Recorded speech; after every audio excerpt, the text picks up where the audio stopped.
गुमनाम, दुष्कर और अज्ञात मोड़ों और खाइयों की भूल भुलैया से होकर गुजरती हुई वो जीवन और मृत्यु के खेल की अनगिनत कहानियों की साक्षी है।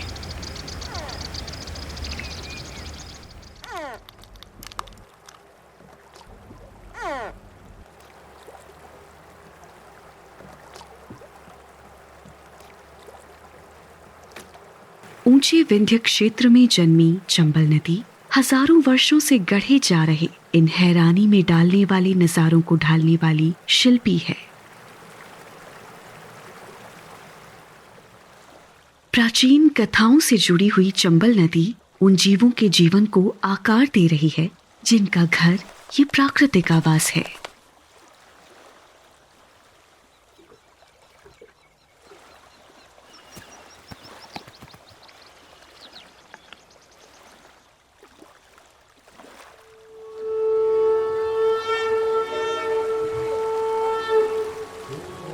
भारत में अधिकतर नदियां पूजनीय और पवित्र मानी जाती हैं, लेकिन चंबल के साथ ऐसा नहीं है।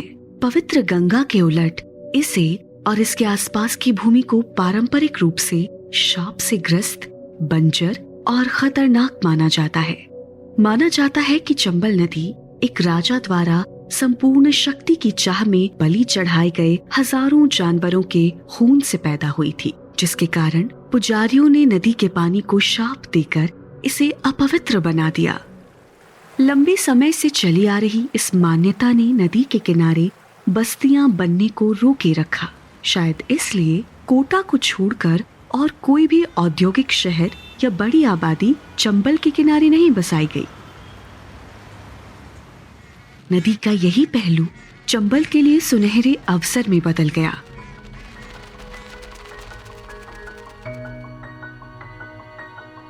आज चंबल उत्तर भारत की सबसे साफ नदियों में से एक है, अविरल, स्वच्छ और वन्य जीवन से भरी हुई।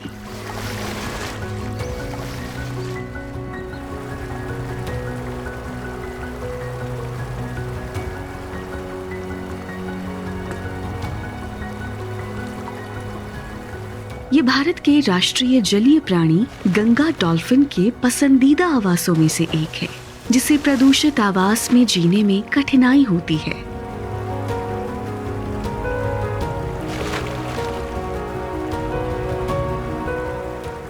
उन्नीस में राजस्थान, मध्य प्रदेश और उत्तर प्रदेश की सीमाओं के मिलने के बिंदु के पास चंबल के 5,400 वर्ग किलोमीटर क्षेत्र को संरक्षित घोषित किया गया और राष्ट्रीय चंबल अभयारण्य की स्थापना हुई। इस कदम का उद्देश्य था बुरी तरह से संकटग्रस्त घड़ियालों की आबादी को दोबारा फलने फूलने में मदद करना, जो कि शिकार और आवास को हो रहे नुकसान से गंभीर स्थिति में आ चुकी थी।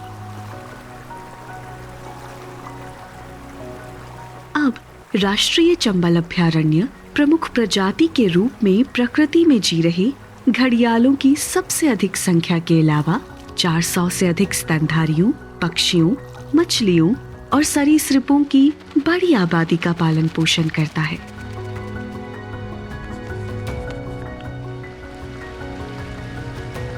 मीठे पानी के कछुओं की 8 दुर्लभ प्रजातियां यहाँ पनपती हैं। नदी के द्वीप प्रजनन और धूप सेकने की बेहतरीन जगहें बनी हुई हैं। 12 मासी चंबल रेत और कंकरीले टीलों, चट्टानों और पत्थरों वाले अनोखे नदी पारिस्थितिकी तंत्र से होकर बहती है, जो इसके पूरे विस्तार में फैले हुए हैं।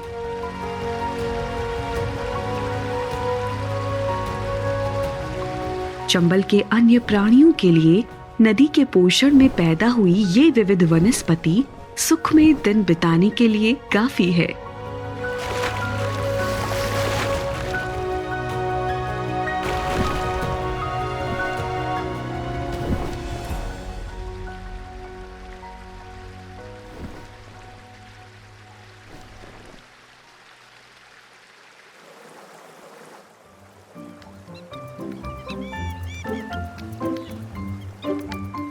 इन तटों पर अक्सर ही 30 से अधिक प्रकार की अनोखी मछलियों की छटा दिख जाती है।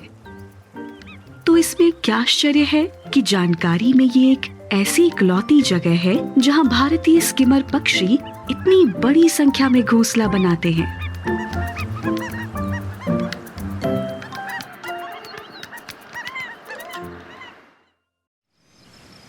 कुछ दशक पहले तक चंबल के आसपास की झाड़ीदार भूमि और पहाड़ियों पर डाकुओं का कब्जा था। ये भी नदी के अछूते रहने का एक कारण था। इन घाटियों की एक अनोखी भूगर्भीय विशेषता भी है।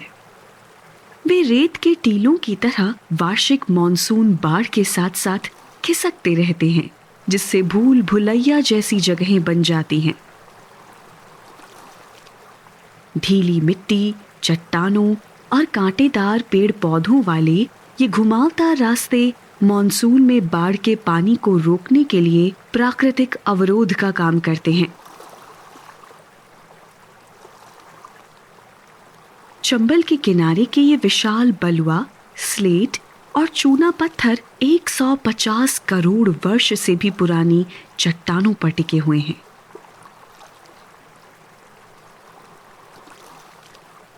टेक्टोनिक रूप से ये तलछटी चट्टानें सबसे कम प्रभावित हुई हैं और यहाँ के वन्य जीवों ने अपने फायदे के लिए इनका कुशलतापूर्वक उपयोग करने के लिए खुद को ढाल लिया है।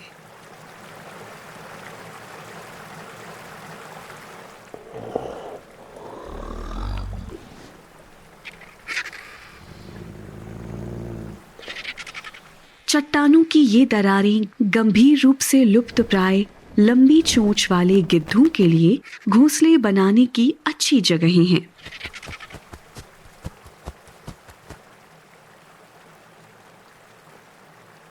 साल भर नदी में पानी के रहने और इस क्षेत्र में काफी मात्रा में पालतू पशुओं तथा वन्य जीवों के शवों के मिलने के कारण इन गिद्धों की आबादी को अगली पीढ़ी के पालन पोषण के लिए सुरक्षा और संसाधन मिल गए हैं।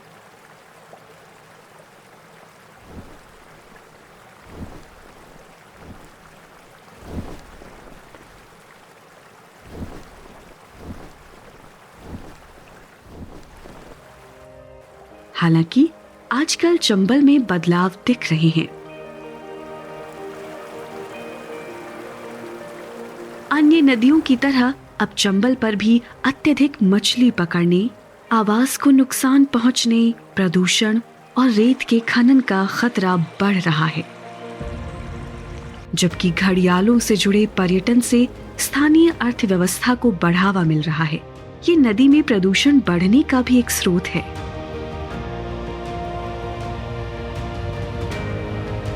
इतने वर्षों से चंबल ने अपने पानी और तटों पर स्वस्थ और विविधतापूर्ण पारिस्थितिकी तंत्र को बनाए रखने की एक मिसाल कायम की है।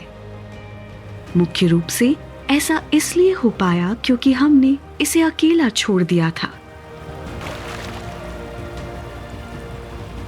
लेकिन ऐसे बदलावों के आने पर जिन्हें रोका नहीं जा सकता, ये सुनिश्चित करने की जिम्मेदारी भी हमारी है कि नदी हमेशा अपना संतुलन बनाए रखे और अपने अनगिनत व विविध जीवों का पालन पोषण कर पाए।